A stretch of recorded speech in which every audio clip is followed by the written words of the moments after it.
আসসালামু আলাইকুম। অনলাইন ক্লাসে সবাইকে স্বাগত। সুপ্রিয় শিক্ষার্থীবৃন্দ, কেমন আছো সবাই? নিশ্চয়ই সবাই ভালো আছো, নিরাপদে আছো। আমি ভালো আছি। অনলাইন ক্লাসে একাদশ দ্বাদশ শ্রেণীর বাংলা দ্বিতীয় পত্রের উচ্চারণের ধারাবাহিক আলোচনায় আমি আজ জ ফলা উচ্চারণের নিয়ম সম্পর্কে তোমাদের আলোচনা করব। আশা করব সবাই খুব মনোযোগ সহকারে ক্লাসটা করার চেষ্টা করবে। আমরা জানি যে বানানের যে শব্দটা যেভাবে থাকে উচ্চারণ করতে গেলে সেটার অসামঞ্জস্য বা তারতম্য রয়েছে, অর্থাৎ বানান ও উচ্চারণের মধ্যে কি অসামঞ্জস্য বা তারতম্য রয়েছে। বানান ও উচ্চারণের এই অসামঞ্জস্যতা দূর করার জন্যই আমাদের কিছু নিয়ম রয়েছে, যে বানানে যে শব্দটা যেভাবে লেখা হয় উচ্চারণ করতে গেলে সেটা কিভাবে উচ্চারণ করতে হয়। তো জ ফলা বিভিন্ন শব্দের মধ্যে জ ফলা থাকে, কিন্তু আমরা যখন উচ্চারণ করি প্রায় ক্ষেত্রে জ ফলা উচ্চারিত হয়, আবার কখনো কখনো কি জ ফলা উচ্চারিত হয় না। কখন জ ফলা উচ্চারণ করতে হয়, কখন জ ফলার উচ্চারণ হয় না, সেটা জানার জন্যই আমাদের আজকে এই আলোচনা। জ ফলা উচ্চারণের নিয়ম আমরা 1 নম্বর আলোচনা আসতে পারি, নিয়মে আসতে পারি। কি আছে এখানে? যে আদ্য বর্ণে জ ফলা যুক্ত হলে, আদ্য বর্ণ মানে শব্দের প্রথমে যদি জ ফলা থাকে, শব্দের প্রথমে যে বর্ণটা থাকে সেখানে যদি জ ফলা থাকে, তাহলে সেই জ ফলার উচ্চারণে কি করে? সামান্য পরিমাণে শ্বাসাঘাত করে। শ্বাসাঘাত মানে কি? আমরা যখন শ্বাসটা ফেলি তখন সেটার মধ্যে একটু আঘাত করে, মানে শ্বাসটার মধ্যে একটু চাপ পড়ে, এবং বর্ণটির উচ্চারণ সাধারণত কি হয়? অ জ ফলা আকার, অর্থাৎ এর মতো উচ্চারিত হয়। যেমন উদাহরণস্বরূপ দেখো, এই যে ব্যথা, এখানে কি আছে? ব্যথা আছে, ব্যথা। আমরা যখন লিখি তখন কিন্তু নর্মালি এটা আসে কিভাবে লিখি? ব্যথা। কিন্তু আমরা যখন এটাকে উচ্চারণ করি তখন কিভাবে বলি? ব্যথা। বর সঙ্গে এখানে আদ্য বর্ণের সঙ্গে জ ফলা আছে। দেখো এখানে কি আছে? এই যে আদ্য বর্ণ কি আছে?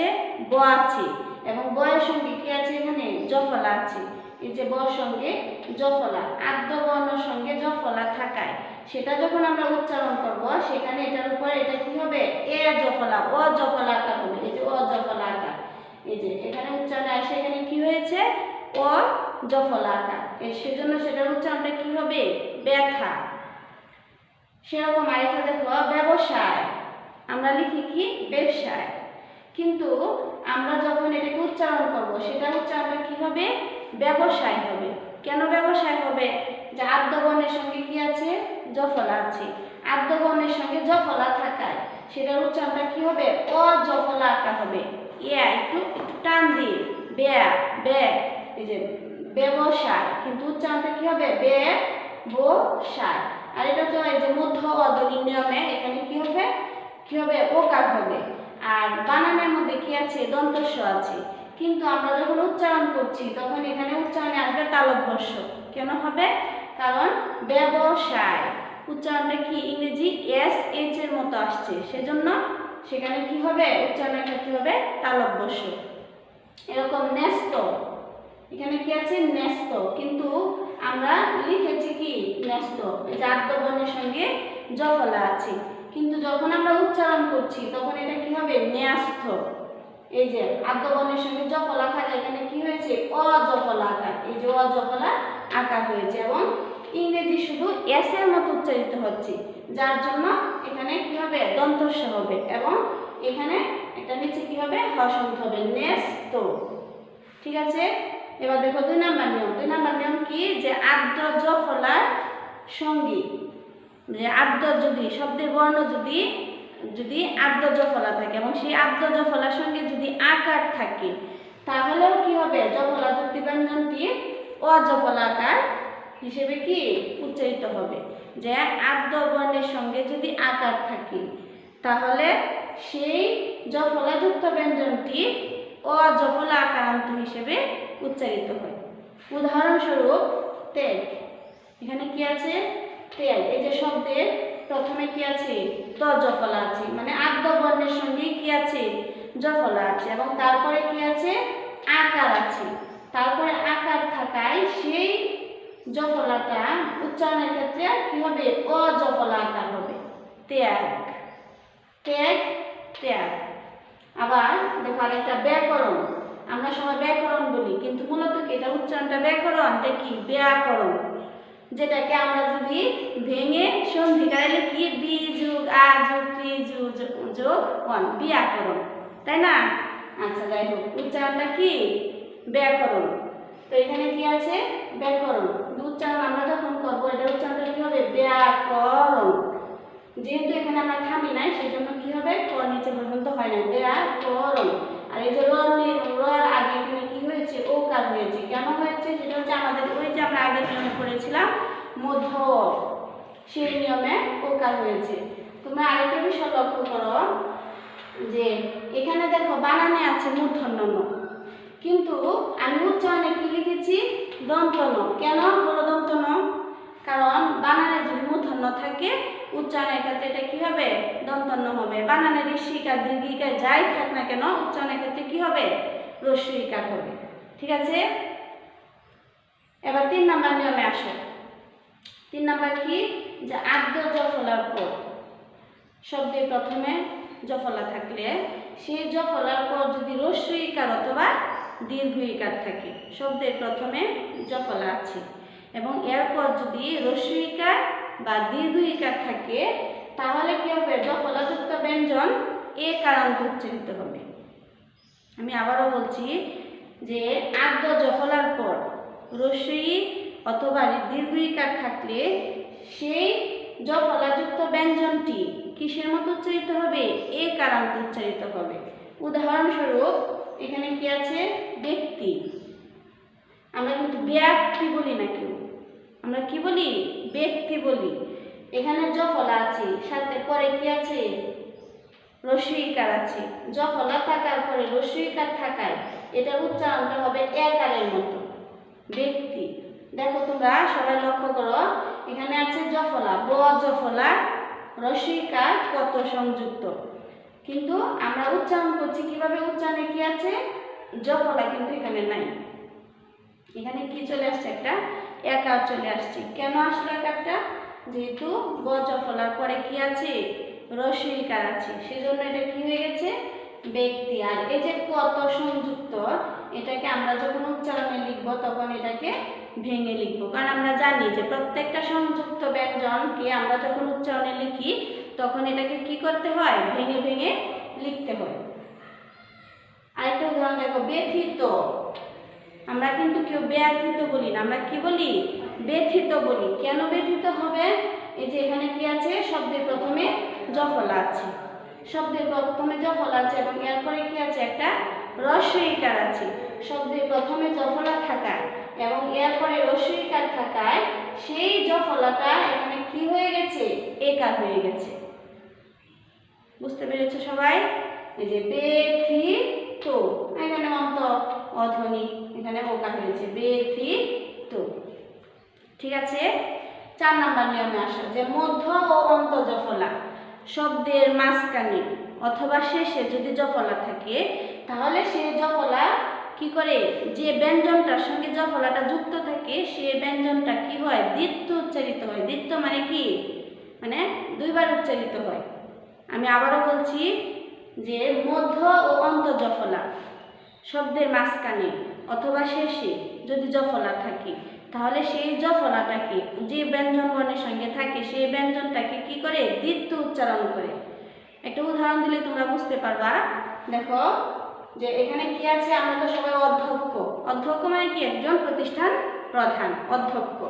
এখন সেই অধ্যক্ষ এখানে দেখো শব্দের প্রথমে কি আছে একটা বর্ণ আছে, মাঝখানে কি আছে এই যে জফলাযুক্ত ব্যঞ্জন আছে ধ, ধর সঙ্গে কি আছে জফলা আছে। আমরা এটা উচ্চারণ যখন করি তখন আমরা কিন্তু অধ্যক্ষ বলি না, আমরা কি বলি অধ্যক্ষ। সঠিক উচ্চারণ হচ্ছে অধ্যক্ষ।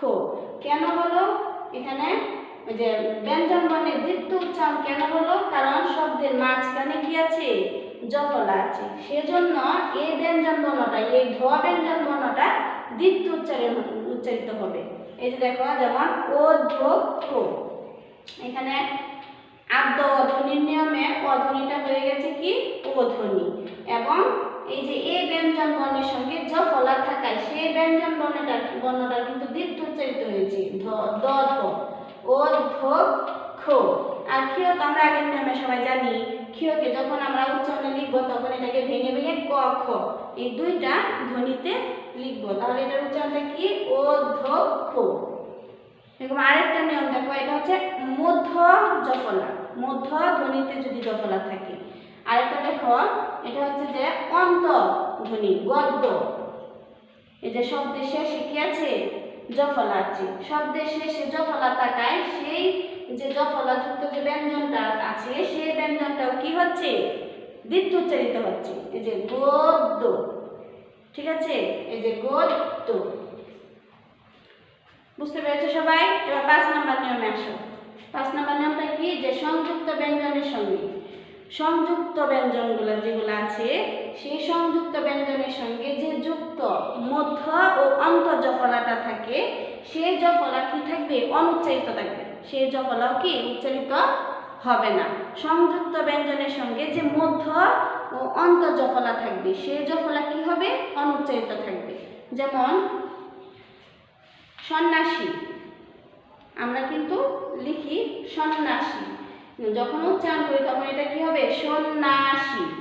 দেখো এখানে কিন্তু জফলার উচ্চারণ কোথাও হচ্ছে না, কেন হচ্ছে না, কারণ শব্দের মাঝখানে সংযুক্ত ব্যঞ্জন আছে, এই যে ন ন সংযুক্ত, শব্দের মাঝখানে সংযুক্ত ব্যঞ্জন থাকায় এবং এরপরে জফলা থাকায় সেই জফলার উচ্চারণটা এখানে কিন্তু হচ্ছে না, অনুচ্চারিত হচ্ছে সন্ন্যাসী। আবার প্রথমে শব্দের প্রথমে দন্তস্ব আছে, কিন্তু আমরা উচ্চারণে কি বলছি তালব্যস্য, কারণ ইংরেজি এস এইচ এর মতো উচ্চারিত হচ্ছে, এই যে সন্ন্যাসী, ঠিক আছে। আরেকটু উদাহরণ দেখো অন্ত, এই যে আমরা বারবার অন্তধ্বনি অন্তধ্বনি অন্তধ্বনি পড়ছি, কিন্তু সেই অন্তর উচ্চারণটা কিভাবে, সেই অন্তর মধ্যে জফলাটা বানানে থাকে, উচ্চারণে কেন থাকে না। এই যে দেখো শব্দের শেষে আছে সংযুক্ত ব্যঞ্জন, এর সঙ্গে কি আছে জফলা আছে, কিন্তু সেই জফলাটা অনুচ্চারিত, কেন অনুচ্চারিত, কারণ সেটা সংযুক্ত ব্যঞ্জনের সঙ্গে জফলা যুক্ত আছে, সেজন্য এটার উচ্চারণটা কি হবে না অন্ত, ঠিক আছে। আর এখন দারিদ্র, কি আছে এখানে দারিদ্র, শব্দের শেষে মানে অন্ত জফলা আছে, অন্ত জফলা, এবং এটা কি সংযুক্ত ব্যঞ্জন, দ সঙ্গে রফলা আছে তার সঙ্গে জফলা, এটা বানানে হয়, কিন্তু উচ্চারণে এটা কি হবে, এই উচ্চারণে কি হবে জফলা উচ্চারিত হবে না, অনুচ্চারিত থাকবে, দারিদ্র দারিদ্র, ঠিক আছে। আশা করি সবাই ভালোভাবে বুঝতে পেরেছো। তো আজ আমি তোমাদের উচ্চারণের নিয়ে যে আমাদের যে আলোচনা ছিল এ পর্যন্ত, আমি উচ্চারণের যা অধ্যায়টা আমি আজ তোমাদের শেষ করে দিচ্ছি। আগামী ক্লাসে আমি তোমাদের বানান নিয়ে আলোচনা করব। তো আগামী ক্লাসের আগ পর্যন্ত সবাই ভালো থেকো, সুস্থ থেকো।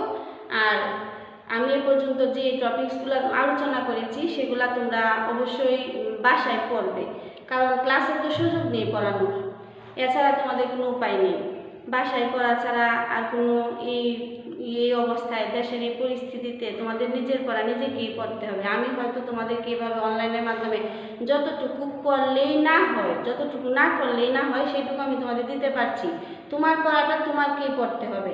আমি আজ তোমাদের যেদিন আমি যে বিষয়টা পড়াই দেবো বা আলোচনা করবো সেই বিষয়টা ওই দিনেই তোমরা এটা শেষ করে ফেলবে, তাহলে তোমাদের সব বিষয়গুলো ক্লিয়ার হয়ে যাবে। তো উচ্চারণ নিয়ে আমরা আলোচনা করব না, আগামী ক্লাসে বানান নিয়ে আলোচনা করব। সে পর্যন্ত তোমরা সবাই ভালো থাকো, সুস্থ থাকো, নিরাপদে থাকো। অবশ্যই আগামী ক্লাসে দেখা হবে আবার। আর জরুরি প্রয়োজন ছাড়া কেউ বাসা থেকে বের হবে না, অবশ্যই স্বাস্থ্যবিধি মেনে চলবে সবাই। এখানে আজ আমার ক্লাস শেষ করছি। ধন্যবাদ সবাইকে।